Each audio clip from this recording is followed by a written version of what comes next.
Hi, xin chào các bạn. Mấy hôm trước mình có luộc trứng, giờ nó còn dư khá là nhiều. Mà ăn trứng luộc riết thì mình cũng hơi ngán.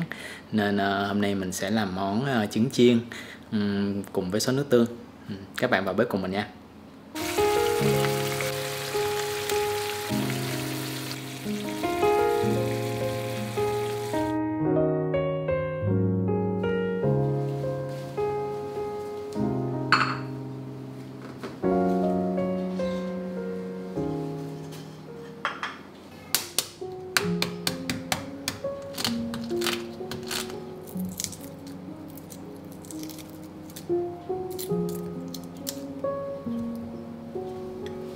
Mình mới phát hiện ra là mẹ có để chờ cho mình một miếng heo quay nữa nè, nên mình sẽ chiên luôn.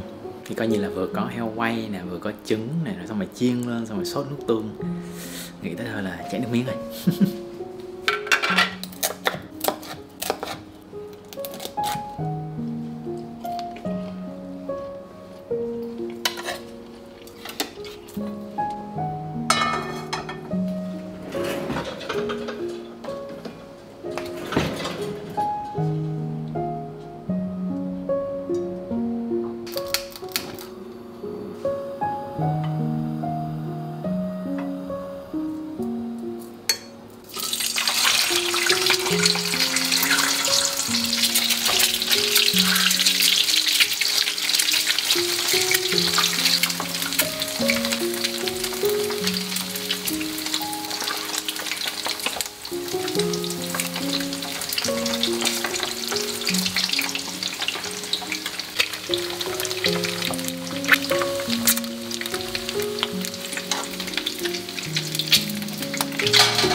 Rất là ngon, không được healthy lắm nhưng mà thật sự rất là ngon.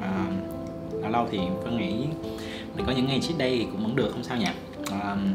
Vân hy vọng là các bạn sẽ thử công thức này, thật sự rất là ngon. Video này thì nó hơi khác những cái video mà hồi trước giờ Frank hay làm, thì hy vọng các bạn sẽ thích. Frank muốn tạo cái sự kết nối tốt hơn với mọi người, có gì thì các bạn hãy góp ý với Frank ở dưới phần comment nha. Rồi, hẹn gặp lại các bạn ở video sau. Hy vọng các bạn sẽ thử công thức này. Bye.